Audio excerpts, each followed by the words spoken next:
Hello, hello, ladies and gentlemen. This is your girl Mitzi, and this is Mitzi. Let's think about it. Today we are thinking about anorexia. Yes, that is a thinker. So that is what we will be thinking about today with Michele. Thank you so much, Michele, for coming on to my show, sharing your time and your perspective with me. You could be anywhere in the world right now, but you are with me. So I truly appreciate this time. So let's just dive right in. When you hear the word anorexia, what does that make you think about? Hello, Mitzi, and thank you for having me. Yes, anorexia nervosa is a very serious topic, and so I'm very glad we're talking about it today. Just a little bit of background for your listeners. I am a 45-year survivor of anorexia nervosa. Currently, I'm 5 feet 11 inches tall, and I'm 130 pounds, which is very thin. So, in the midst of anorexia, when I was 16 years old, take 30 pounds off of that. That's where I was. And so it's a life threatening illness. Um, so I speak from someone that had it 45 years ago when I was an adolescent. I've recovered. I wrote a book about it. And so I have that, I bring that perspective to it. If you look at the definition of anorexia, and again, I'm not a doctor, and that's my disclaimer, but just my own personal experience, it is a brain illness that includes self starvation. And so that's the definition. There's more and more research coming out that it is hereditary. And a lot of people don't know the history of anorexia. It's not a new disease, it's been around for hundreds of years.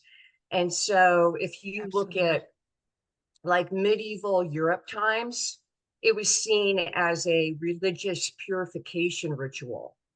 And so it was seen in a spiritual religious light. And right around the turn of the century, the 1900s, the 1930s, the 1940s, it started being classified as a disorder.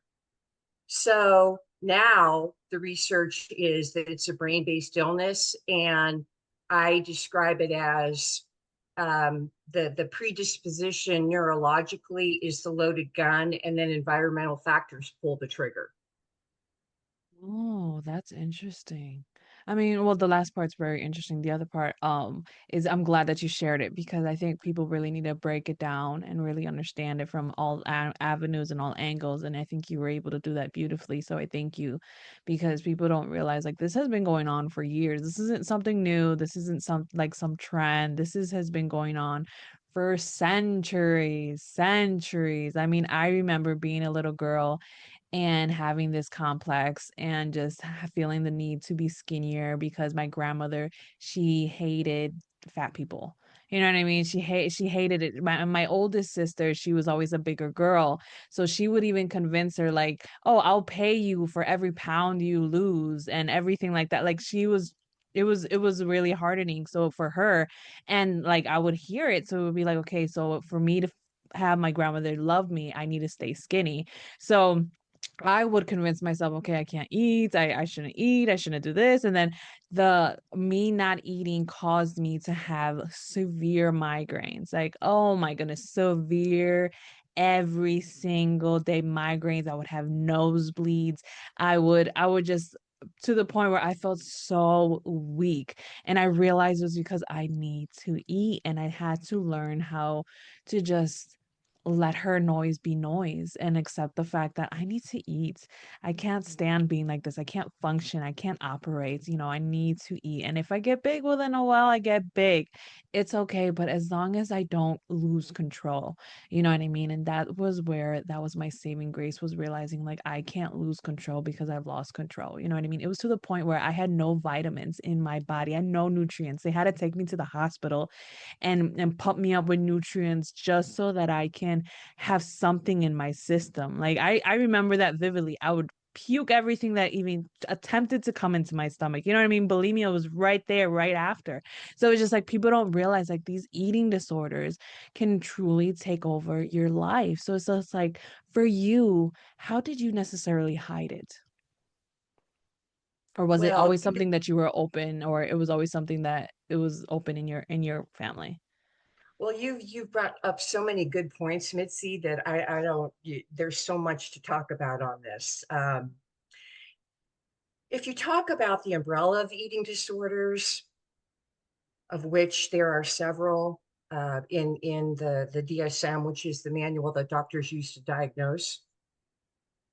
If you look at all of them collectively, statistically, about 10% of the United States is suffering from an eating disorder. They're in the throes of an eating disorder, and that's about 30 million people. Yeah, And it's a then lot. another half of the population knows someone with an eating disorder. And I can tell you, I went to a book signing recently, and everybody that came up to me to talk, they either struggled with it themselves or they knew somebody. And so, eating disorders collectively, it's an epidemic. With anorexia, you, with things like bulimia, as you said, it's easy to hide it because you pretty much, you can go up or down a little bit. But with anorexia, one of the signs of anorexia is you lose about 30% of your body weight. And so you see your loved one shrinking. And when it gets to the danger zone, the critical point, someone has to step in, or there's the person's not going to make it. And another statistic with anorexia is that it has the highest mortality of all the mental illnesses. About 20% don't make it. And so the person shrinks and shrinks and shrinks. And another one of the symptoms is they have a distorted body image. And so there may be listeners out there that say, yeah, I saw someone that was just getting skinnier and skinnier. And I said something to them and they became very defensive and angry. Well, they don't see it. They don't, it's the brain that's sending them messages. There's the front center of the brain that controls decision making, habit formation, and body perception. Those, it's been proven that those all have a unique profile in the anorexic. And so, for my case, I couldn't help myself. A lot of anorexic, they can't help themselves. But what's really hard is that the loved ones get resistance.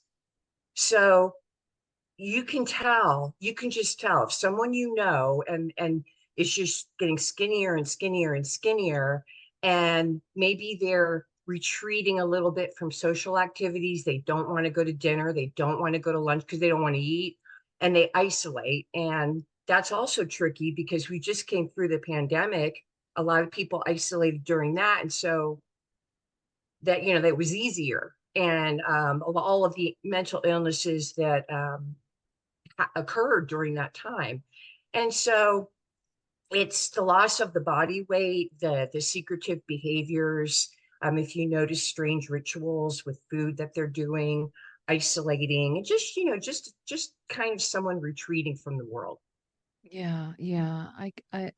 People really do need to see the signs and just pay attention and be observant because a lot of the times it's exactly like you said, it's that body image. It's how they see themselves, and it's not necessarily the way that the world sees them. It's that body dysmorphia is squeezed itself in, and it's not.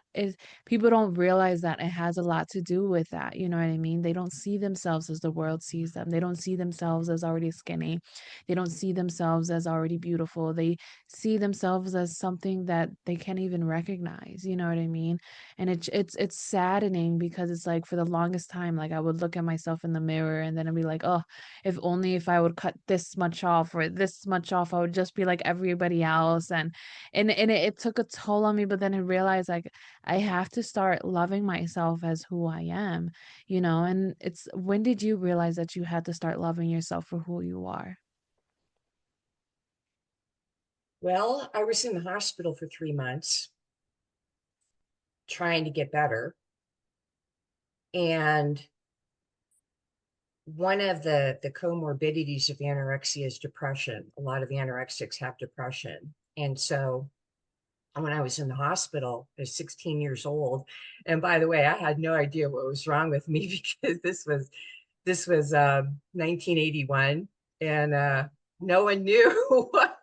Nobody. I grew up in a small town, and no one knew why Michelle was shrinking. I mean, no one knew, and even the doctors never really told me you have anorexia. And it was only until 40 years later, when I started writing the book, I obtained my medical records from 1981, and that's where I saw the diagnosis. So the doctors, God bless them, they got it right. But when I started taking the medication, that was one thing. I started to feel better, and I started to feel better about myself when I got on when they started giving me antidepressants. And then, secondly, there were some healthcare providers and social workers in the hospital that took a special interest in me, and they were kind to me. Mm. And at first, I was confused. I go, why are they paying attention to me? I'm a middle child too. Yeah. So, um, uh, and it puzzled me. Why are they giving me special attention? And then it finally started to sink in that, okay, I'm worth being here. And I also felt a little embarrassed to think about being just 16 years old and giving up when I hadn't even started. So those things, just that environment, that supportive environment, and people being kind and helpful to me, and then the medicine, that got me on the road to feeling better and thinking I could do it. And quite frankly, not knowing how serious the illness was a bit of a silver lining because I didn't know what I was up against. And I just looked at it in very simplistic terms of, oh, well, before I eat, now I'm going to eat. But I will tell you that if I could have kept to the rituals and the control, because as you mentioned, it's the control thing. And if I could have kept to those rituals and control without losing the weight, I would have done it forever. That's interesting. I mean, that has so much value because it just shows that we don't know what anyone in this world, walking, breathing, standing, sitting, whatever, wherever you're at in this world, we don't know where you're at and we don't know what it's going to take for you to just go off that cliff. You know what I mean? Where's that breaking point of just not wanting to live anymore? You could be 12, you could be 16, you could be 80, you could be 50. You know what I mean? At the end of the day, when you are shown that value, like, oh no, you matter, you have reason, you have purpose, you are real, that kindness really can change someone's life in a manner that, like, hey, now I'm an author, now I'm still living, now I'm still pursuing life, now I'm helping other people realize that this is something that they can adjust their perspective and realize they don't have to sit with these truths that they believe is truth, and they can confront them and realize that they're lies, and that they can move forward in a manner that brings them power. You know what I mean? So it's like, I have to ask you, how are you doing? You know what I mean? How are you doing, Michelle, after all these years and you can look back? How are you doing? Well, I overflow. I just overflow with gratitude.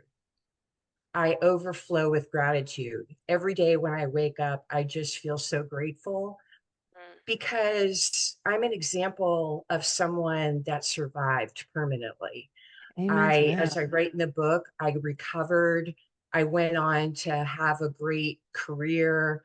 I worked in healthcare. I got my master's degree. I got married. I moved around. I had adventure. I mean, I am so grateful and Yeah. and lucky that I made it. And so I came from a small town and I'm not, so if I can do it, everybody out there that's struggling, you can do it too. You're stronger than you think. You have more power than you think. And the one thing that really disturbs me is social media because now the young girls are looking at the social media and it's glorifying thinness and all this. And just put that all away. You have your power, own your power, and you can fight this. It's just an illness like anything else, and Yeah. you can overcome it.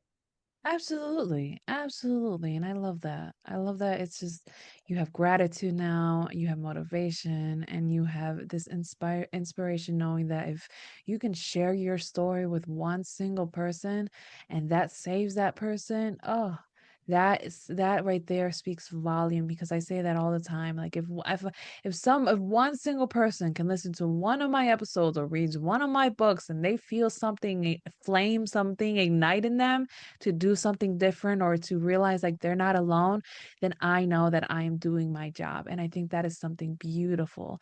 But in all honesty, you could have kept this information to yourself. You could have shared this with just the people in your community or who you're surrounded by in your circle. But why write a book and why share it with the world? I mean, what really ignited you to do this big move?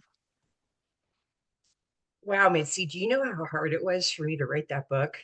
Oh my God. I um I didn't want to do it.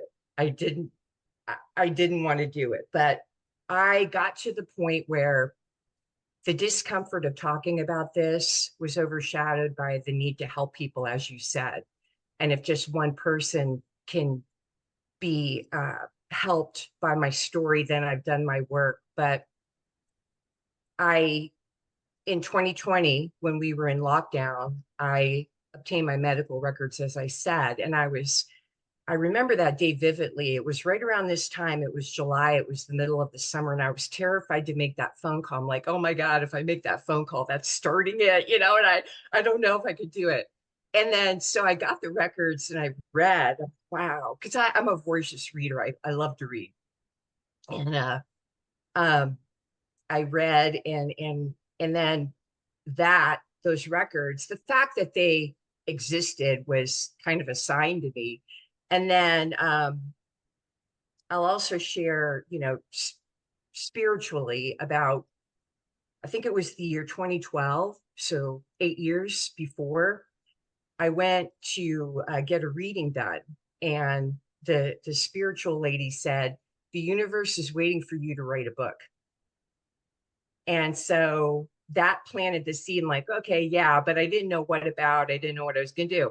And then when I got those records and I saw what was happening on social media with the thin glorification and thin inspiration and all that, that was when the book, it just came out. It just came out. It was like it just came through some other place and it just came out. And I didn't know a thing about writing a book. I just, tripped and stumbled along the way. And then I finally got it published on July 1, 2023. And I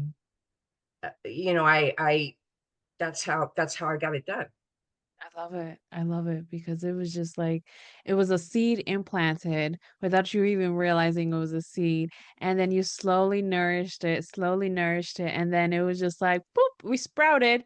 Now let's do something with it. You know what I mean? And I think it's beautiful because people don't realize like everyone has a story within them because everyone has struggled with something. You know what I mean? And if you struggled with something and you overcame it, or if you're working on overcoming it, then that's a story, that's a testimony, that's worth sharing, you know what I mean? And the fact that you went to book signings and you've had people come to you and be honest and was like, wow, this really helped me, this has healed me, this is something that has spoken to my soul. Like this is something that you can live off of knowing that if you were to die tomorrow, you did your job. You know what I mean? You did exactly what you needed to do, and that was to help somebody else live better, knowing that they don't have to live with those same ideas, that same concept of this is how you need to live your life in this routine to stay this small. Because goodness gracious, before social media was glorifying being skinny, it was magazines glorifying being skinny, it was movies and TV shows glorifying being skinnies. It would be you go to some shopping stores and they would glorify being skinny. They would only allow you I remember certain stores only being under a size 10, and anything 10 above would be considered obese and too big to even carry. Like, oh, we don't carry that, that's not us, you know what I mean? So it's just like with time we have seen it evolve and seen it change, and people are trying to learn to love their body. And I think that is the best part. Like, this is our body. We only get one of it. Why don't we just cherish it and do and be about it and embrace it the best that we can? It's not perfect. No one's perfect. Everybody needs to know no one is perfect. Nobody. So it's like if nobody's perfect, then why not just accept yourself as you are? Because you're a whole human being, you know, you're amazing. And it sucks to see that time is catching up to us, Michelle, because I feel like we can go down this rabbit hole in a whole new way. But what can be some lasting words that you can leave us off with to keep on thinking? Well, we've talked about, let's talk about anorexia. And to finish the conversation, just know that I'm a spiritual person, and so I think everyone is here for a reason. And if you're struggling with an eating disorder, just you're important. You are important and you are here for a reason and you have a purpose and you have a contribution to make to the world. A lot of people are in a position where, wow, I know I'm sick, but I can't afford to get treatment. Look for a support group. Go talk to someone that you trust. Go talk to a friend. Talk to anybody and just know that there's a light at the end of the tunnel and you have a purpose and you're important. You need to be here. You have gifts to share with the world.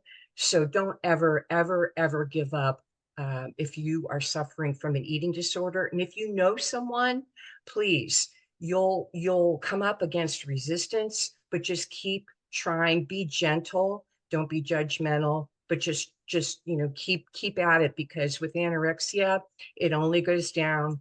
They can't get well on their own and they need help. Yeah, I love that. People do need help. I mean, and people do need to realize that you're beautiful as you are.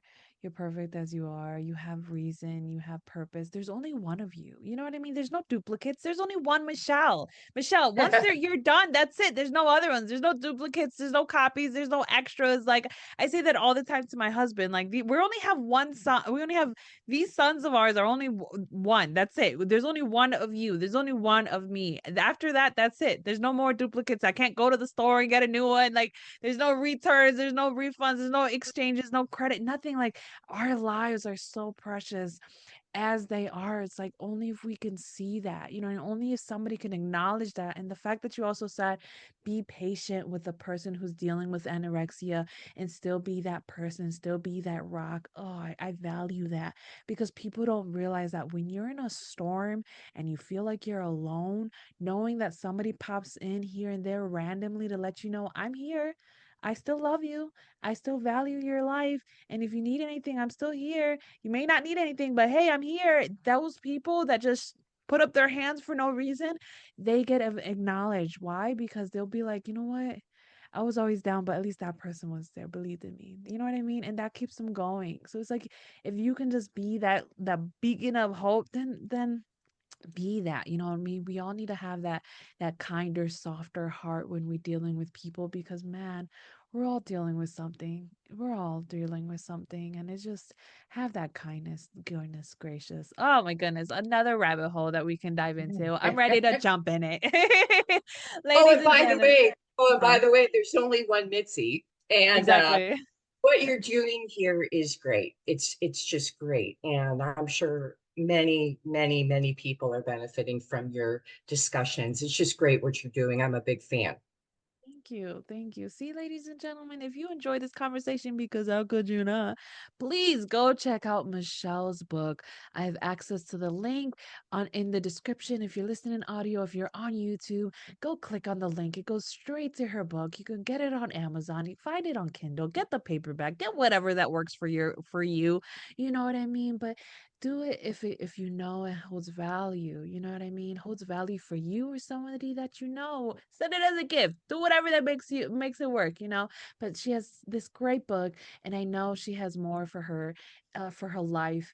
And if she has more for her life, if she has more for her destiny to continue on going, then anybody who's dealing with anorexia have that hope too, that there's more for you and there's more for your life and just keep going forward. Oh my goodness, please keep going forward and always keep thinking. Always keep thinking, y'all. Bye.